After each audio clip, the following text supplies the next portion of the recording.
रक्षा कर सके। हरे कृष्णा। कोई प्रश्न है तो पूछ सकते हैं, कोई समीक्षा है तो कह सकते हैं।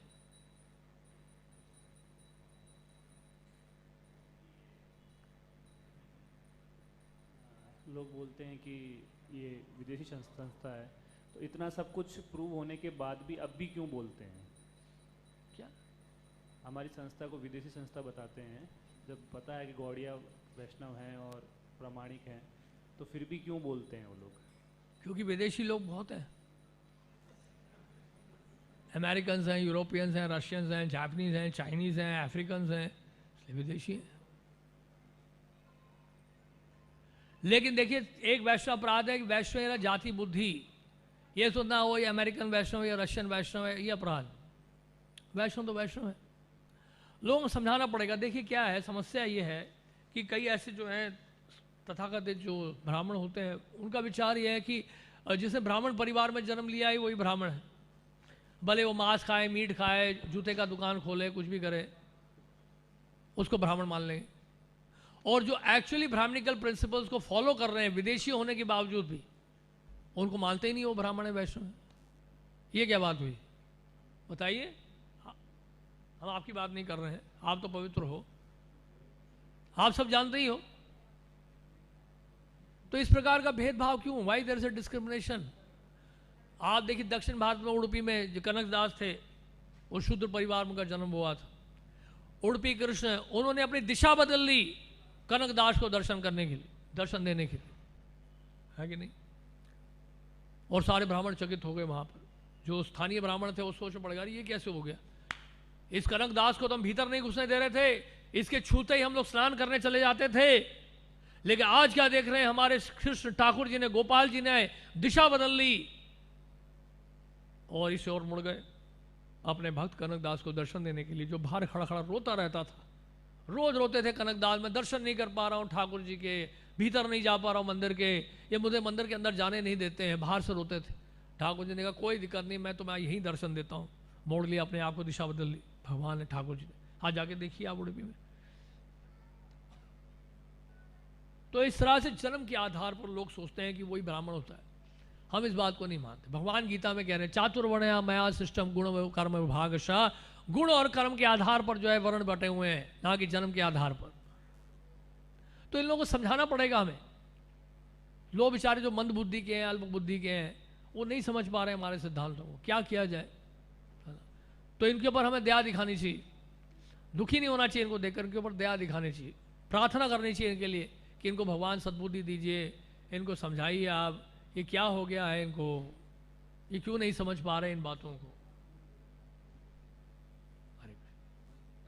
प्रभु जी, जैसे महाप्रभु ने चुना कि मध्वाचार्य जी के संप्रदाय में आना, लेकिन हम देखते हैं प्रभु जी कि ना जो दूसरे संप्रदाय है ना, वो हमारी फिलॉसफी काफ़ी क्लोज है। जैसे कि नंबारकाचार्य संप्रदाय से जो दो चीज़ें ली वो थी, राधिका जो हमारे इष्ट हो श्रीमती राधा रानी, और गोपियों का भाव, वो निम्बारकाचार्य से लिया। जबकि यहाँ पर तो सिर्फ श्री विग्रह सेवा और मायावाद खंडन था, तो और ये एकदम द्वैतवाद है, और वहाँ फिर भी द्वैत अद्वैत है। सो दैट मीन्स हम देखते हैं philosophically we are more closer to Nimbarkacharya संप्रदाय। लेकिन महाप्रभु ने लेकिन इनको चुना, तो उसका भी जो कारण था, बल्कि हम देखते हैं इसमें लाइक लक्ष्मी इज अ जीवा एज पर मध्वाचार्य संप्रदाय, we call her as internal potency. तो इसलिए मतलब philosophically we are more close to Nimbarkis. तो उसमें महाप्रभु ने क्यों नहीं आना चुना प्रभु जी? देखिए क्या है, जो मध्वा संप्रदाय में अगर आप देखेंगे, जो उडुपी श्री कृष्ण है और 8 मठ जो बताए गए हैं, ये उडुपी कृष्ण गोपाल का रूप है। ब्रजेंद्र नंदन वृंदावनेश्वर श्री कृष्ण, वो हैं गोपाल जी उडुपी कृष्ण। और 8 मठ जो बताए जाते हैं वो 8 सन्यासी, 8 गोपियां हैं। तो इस प्रकार से देखा जाए तो ब्रज का भाव वहीं प्रकट हो जाता है। और तो इसलिए, लेकिन विशेष रूप से चैतन्य महाप्रभु को सबसे अच्छा क्या लगा, क्या अच्छा लगा उनको? सबसे अच्छा ये लगा कि मायावाद का खंडन और विग्रह की सेवा। इस बात को चैतन्य महाप्रभु अच्छे से स्थापित करना चाहते थे कि मायावाद का खंडन हो और विग्रह को सच्चिदानंद विग्रह के रूप में स्वीकार किया जाए। तो ये 2 महत्वपूर्ण कारण है कि मध्वा संप्रदाय से चैतन्य महाप्रभु अपने आप को जोड़ रहे थे। खासकर श्रीपाद माधवेंद्र पुरी ने दीक्षा ली। इस पर्सनलिज्म के कारण। ये पर्सनलिज्म को जो हाईलाइट किया गया, यानी कि निम्बार्क संप्रदाय में पर्सनलिज्म नहीं है, लेकिन मध्वा संप्रदाय में इस पर्सनलिज्म को हाईलाइट किया गया है, और इस वजह से क्या है, मध्वा संप्रदाय के प्रिंसिपल्स को एक्सेप्ट किया गया। बेसिकली मायावाद का खंडन और विग्रह की सेवा, यानी कि विग्रह को सच्चिदानंद विग्रह के रूप में स्वीकार करना। तो that was a special case. और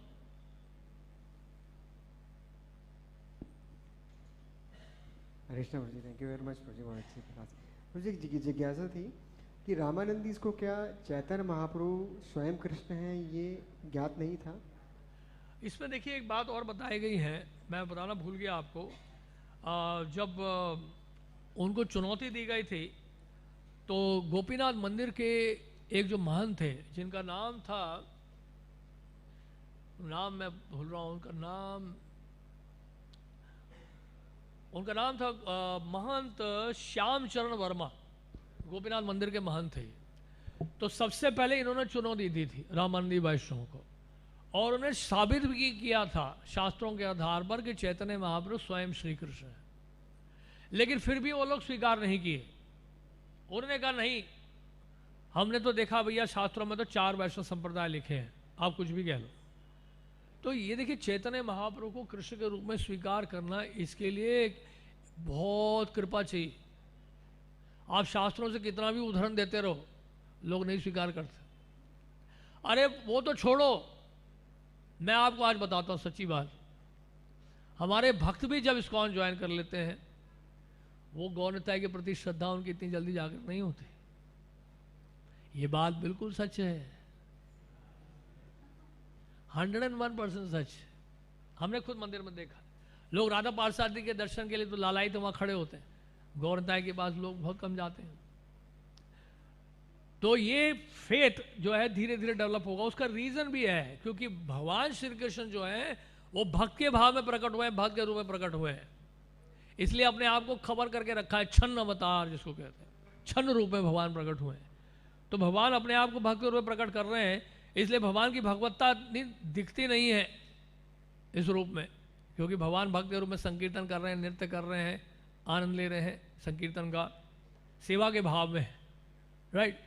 तो शास्त्र प्रमाण होते हुए भी जो है वो हम स्वीकार नहीं कर पाते, क्योंकि हमारे संस्कार इतने मजबूत हैं। बचपन से राधा कृष्ण का दर्शन तो किया है, गौरताई का दर्शन कभी किया ही नहीं। किया था कभी आपने इस्कॉन में आने से पहले? हमने तो पहली बार इस्कॉन में गौरताई का दर्शन किया, उससे पहले बचपन से नहीं किया। सोच के देखो कितना दुर्लभ है गौरताई का दर्शन। और उसमें भी एक चक्र धाम तो सपने में भी नहीं सुना था कि ऐसा कोई स्थान है जहाँ नित्यानंद प्रभु का आज जन्म हुआ। तो इसलिए गौरताई के लिए फेथ डेवलप करना जो है, बाहर की बात तो छोड़ो, हमारे ही समाज में जो है श्रद्धा धीरे धीरे ही डेवलप हो पाती। हम जब नवदीप मंडल परिक्रमा जाते हैं तो पहली बार हम जब गए थे 93 में, तो वहाँ पे हमने बहुत सुना था नवदीप के बारे में, नवदीप की महिमा, महापुर की लीला स्थलियाँ, तो बहुत उसकी महिमा सुनी। जब हम गए तो हमें लगा कि यार ये तो यहाँ तो कुछ है ही नहीं, चारों तरफ खेत ही खेत हैं। वो बोलते हैं ये भैया बाराकोना घाट है, नगरिया घाट है, महाप्रभु घाट है। कहाँ है घाट? ये तो चारों तरफ खेत ही नज़र आ रहा है। उस तरफ गंगा जी बह रही हैं, इस तरफ जो है घास फूस है और खेत है। घाट है कहाँ? कुछ दिखता ही नहीं। और चलते रहो 8-8, 10-10 किलोमीटर, खेत ही खेत नजर आएंगे, लीला स्थलियाँ कोई दिखती नहीं। तो शुरू में नवदीप मंडल परिक्रमा करेंगे आप, तो वो फेथ आपको एकदम से नहीं आएगा। क्यों नहीं आएगा? क्योंकि नवदीप ने अपने आप को बहुत कवर करके रखा है, छुपा के रखा है। और जहाँ नवदीप धाम रिवील करना शुरू कर देगा, फिर देखिए क्या आनंद आता, फिर भूल जाओगे पूरा संसार आप। फिर उसके बाद दोबारा पीछे मुड़ के नहीं देखोगे दिल्ली द्वारका की तरफ। तो वो धीरे धीरे रिवील करते हैं, चैतन्य महाप्रभु नित्यानंद प्रभु अपने आप को धीरे धीरे रिवील करते हैं। Not like Krishna. ब्रज में जाओ, अरे अरे यमुना जी गिरिराज गोवर्धन गिरिराज महाराज की जय, सब जगह राधे राधे चल रहा है और कीर्तन चल रहा है, 24 घंटे इधर कीर्तन उधर कीर्तन, सब जगह राधे राधे राधे राधे चल रहा है। निधिवन चले गए, सेवा कुंज चले गए, सब कुछ लगता है, दिखता है, अभी भी महसूस होता है कि ये तो भगवान श्री कृष्ण की लीला स्थलियाँ। नवदीप में इस तरह से प्रकट नहीं होता सब कुछ, बहुत धीरे धीरे ग्रेजुअल प्रोसेस है। वहाँ बहुत स्लो रिवील होगा, धीरे धीरे रिवील होता है। थैंक यू प्रभु। एक प्रश्न और है, अगर प्रभु जी ये तथ्य समझ में नहीं आया कि श्रीमद् भागवतम को उन्होंने नेचुरल कमेंट्री एक्सेप्ट क्यों नहीं किया, और एक्सेप्ट नहीं किया तो नेचुरल कमेंट्री और गोविंद भाष में क्या डिफरेंस है? देखिए, श्रीमद् भागवतम को तो कमेंट्री के रूप में स्वीकार करते हैं वो, लेकिन वो चाहते हैं अपने संप्रदाय की प्रामाणिकता स्थापित करने के लिए आपको कुछ कंट्रीब्यूट करना पड़ेगा, है कि नहीं? फॉर एग्जाम्पल क्या है कि जैसे किसी एक सब्जेक्ट की पीएचडी तो बहुत सारे हैं, लेकिन अगर आपको अपने आप को डॉक्टर के रूप में अगर प्रस्तुत करना है तो आपको डॉक्टरेट की डिग्री चाहिए, आपको पीएचडी करना पड़ेगा, आपको थीसिस वर्क करके दिखाना पड़ेगा उसी सब्जेक्ट के ऊपर। हालांकि उसी सब्जेक्ट के ऊपर कई लोगों ने थीसिस ऑलरेडी लिख दिया है, लेकिन you have to prove your self worth for PhD, तो आपको एक थीसिस लिखना पड़ेगा। तो उसी तरह से जैसे मध्वाचार्य संप्रदाय में ही मध्वाचार्य के जाने के बाद उनके संप्रदाय के ही आचार्यों ने मध्वाचार्य की टीका के ऊपर भी टीका लिखी है, कई वैष्णव आचार्यों ने लिखा है मध्वा संप्रदाय में भी, तो उसकी क्या आवश्यकता है? विश्वनाथ चकित ठाकुर रूप गोस्वामी के लगभग सारे ग्रंथों के ऊपर टीका लिखी, तो उसकी क्या आवश्यकता है?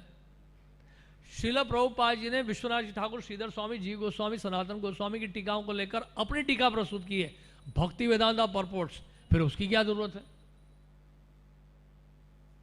तो कहने का मतलब है हर आचार्य जो है कुछ ना कुछ कंट्रीब्यूट करता है, और प्रभुपाद जी का कंट्रीब्यूशन तो बहुत बड़ा कंट्रीब्यूशन है, क्योंकि इन वैष्णव आचार्यों की कमेंट्रीज को प्रभुपाद जी ने इतनी सरल भाषा में प्रस्तुत किया, कलयुग के अनपढ़ लोग, हमारे जैसे अनपढ़ लोग भी जो हैं, ताकि इसको समझ सके। बहुत ही आध्यात्मिक दृष्टि से अनपढ़ ही हम लोग, ताकि हम लोग भी इसको समझ सके। प्रभुपाद ने कठिन से कठिन फिलॉसफी को जो वैष्णव आचार्यों ने दी थी, उसको बहुत सरल भाषा में प्रस्तुत कर दिया श्रील प्रभुपाद जी। तो इसी कारण से क्या होता है, समय परिस्थिति और काल के अनुसार आचार्य लोग जो हैं टीकाओं के ऊपर टीका देते हैं, ताकि आने वाले भक्त जो है उसको और अच्छे से समझ सके। Thank you. और बताइए। हरे कृष्ण।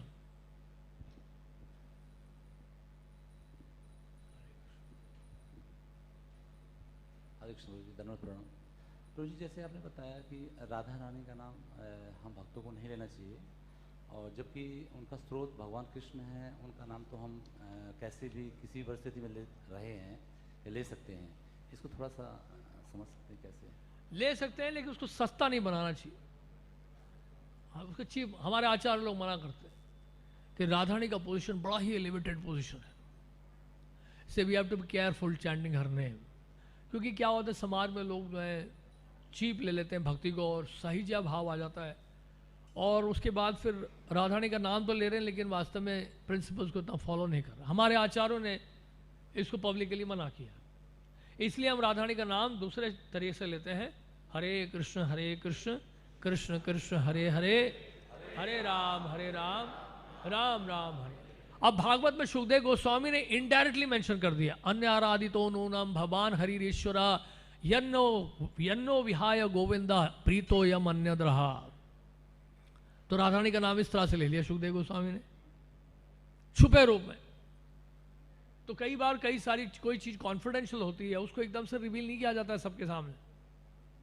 इसे भगवत गीता में भक्ति योग जो है वो बीच में है, कर्मयोग पहले है, बाद में ज्ञान योग है, बीच में भक्ति योग है। सैंडविच देखा है? सैंडविच खाया, कभी खाया होगा ना, ऊपर ब्रेड होता है, नीचे भी ब्रेड होता है, बीच में मसाला होता है, छुपा के रखा जाता है कटलेट बीच में। ऊपर रखेंगे तो ऊपर से कोई गायब कर जाएगा, उसको बीच में सेफ रखते हैं, छुपा के रखते हैं। आप कभी अगर कोई बैंक बैलेंस है, ज्वेलरी है या कुछ है, उसको आप बैंक में सेफ में रखते हो? नहीं, घर में नहीं रखना, सोना घर में नहीं रखना, हीरा घर में नहीं रखना, बैंक में रखो। तो इसी तरह से कोई चीज़ कॉन्फिडेंशियल है शास्त्रों में, उसको बहुत गोपनीय रूप में रखा जाता है, क्योंकि उसका उतना महत्व है। उसको लेने के लिए, उसको स्वीकार करने के लिए अधिकार की आवश्यकता पड़ती है। बिना अधिकार के वहां तक पहुंच नहीं सकते आप, right? Reserve bank of India में सबकी एंट्री नहीं है। बैंक ही जाना है तो लोकल बैंक में चले जाओ, बट आरबीआई में नहीं घुस सकते आप, वहां सबकी एंट्री नहीं है, क्योंकि वो रिजर्व बैंक ऑफ इंडिया है। तो इस तरह से कुछ चीजें रिजर्व्ड हैं, वो कॉन्फिडेंशियल है। तो वहाँ अप्रोच करने के लिए हमें गुरु परंपरा का मार्ग अपनाना पड़ेगा, गुरु परंपरा की कृपा लेके आगे बढ़ना पड़ेगा। और बताइए। हरे कृष्ण। बोलिए प्रभु जी।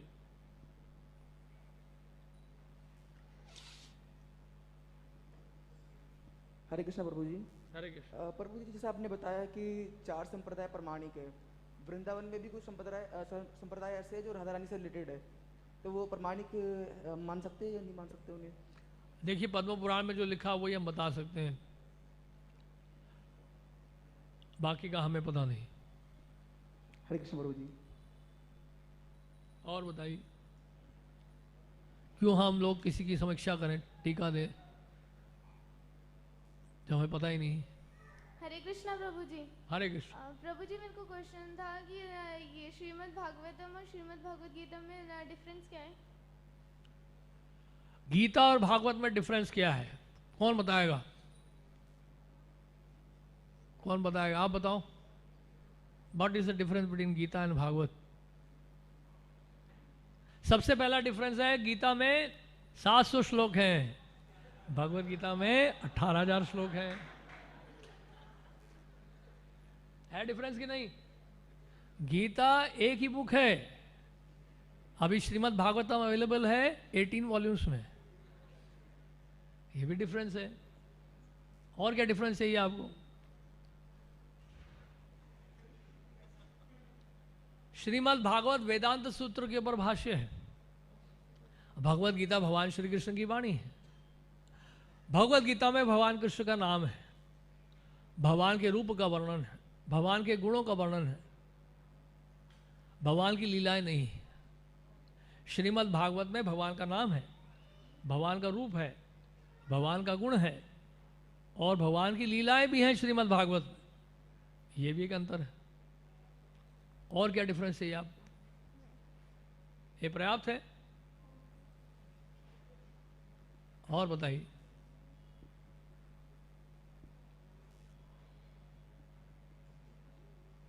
और तो और श्रीमद् भागवत भगवत गीता 150 रुपए की मिलती है। श्रीमद् भागवतम 5400, आज ही ले लीजिए। हरे कृष्ण।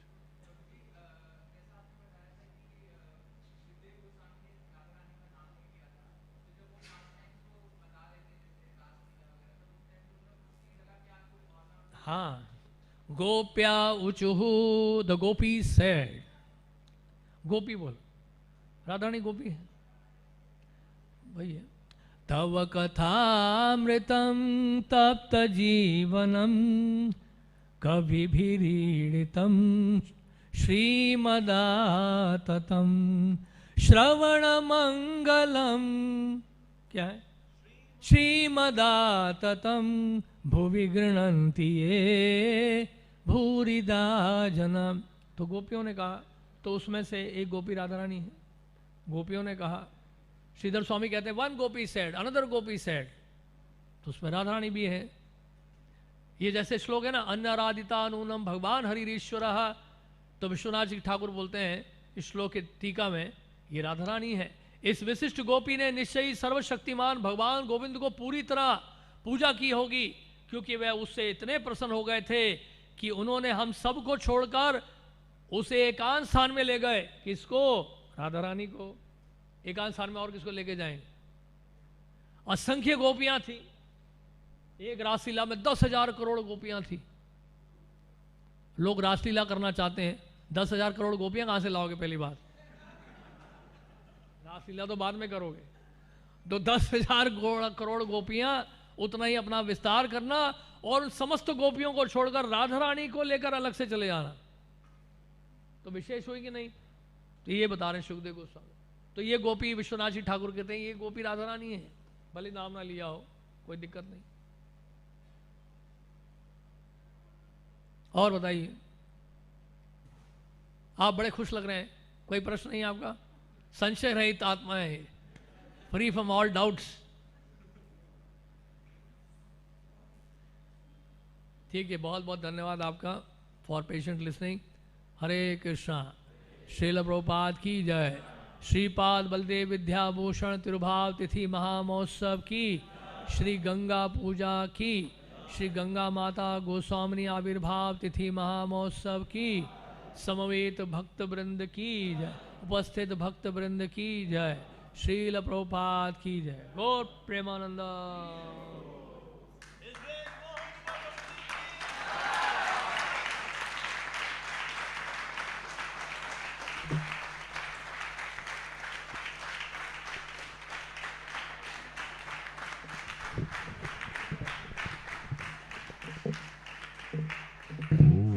प्रभु जी का बहुत बहुत धन्यवाद। एक्चुअली आज के दिन के लिए मैंने इसलिए प्रभु जी को चुना था, रीजन बीइंग प्रभु जी ही इस तत्व को, सिद्धांत को बता सकते हैं। एक्चुअली बलदेव विद्याभूषण जी का जीवनी में बहुत कुछ नहीं है, वो यहाँ गए वहाँ मिले इनसे मिले, उनका ये जो डिस्कशन है जो गलता जी में हुआ था ये ही बहुत विशेष है, और इसमें जितनी मास्टरी प्रभु जी की है दैट इज अनपैरेलल। तो इसीलिए मैंने देख लिया था जब बलदेव विद्याभूषण जी का डिसअपियरेंस डे पहला नाम जो मुझे क्लिक किया, मैंने कहा प्रभु जी को ही आमंत्रित करेंगे, और प्रभु जी ने इस इन्विटेशन को काइंडली एक्सेप्ट भी किया। तो इससे इस तरह से इतने बड़े डिटेल में सारे जो भी आरोप लगे थे, जो क्वेश्चन थे, एम्बिग्विटीज थी, उन्हें क्या क्या शास्त्रिक आंसर दिए गए, तो वो प्रभु जी जब बताते हैं तो उसके अंदर बहुत रस आता है, बिकॉज प्रभु जी इसको बहुत हृदय के साथ बताते हैं। सो दैट इज आज का ये जो लेक्चर था, it was very special, because इसको स्पेशल बनाने वाले हैं बहुत ही special devotee is grace Mohan Rupa Prabhu ji. So Prabhu ji का हम धन्यवाद देंगे। Let's pay our gratitude to Prabhu ji by chanting Hare Krishna Krishna Krishna Hare Hare, Hare Ram Ram Ram Hare Hare. और इस पे एक्चुअली प्रभु जी ने बहुत अच्छा ड्रामा भी बनाया हुआ है, मतलब जो मैंने जो किया था वो बहुत ही मतलब प्रीवियस वर्जन था, that was like a prototype. अभी जो लेटेस्ट वाला जो है वो हुआ हुआ है, वो यूट्यूब पे है भी, माय आश्रय चैनल पे, सो प्लीज आप वो देख सकते हैं ड्रामा। उसमें प्रभु जी ने बहुत अच्छा रोल किया है बलदेव विद्याभूषण का, he is giving all these arguments. Prabhu ji वहाँ परफॉर्म करते हुए पूरे लय के साथ फुल ऑन, मतलब वो प्रभु जी का एक नया साइड है of being a great actor also, apart from being a great devotee. So वो भी आप यूट्यूब में जा करके इस पूरे को ड्रामेटाइज्ड फॉर्म में देख सकते हैं। Thank you so much Prabhu ji. His grace Mohan Roop Prabhu जी की जय, श्रील प्रभुपाद की जय, वैष्णव भक्त वृंद की जय, कृष्ण प्रसादम की जय, आई गो प्रेमानंदे, हरि हरि बोल।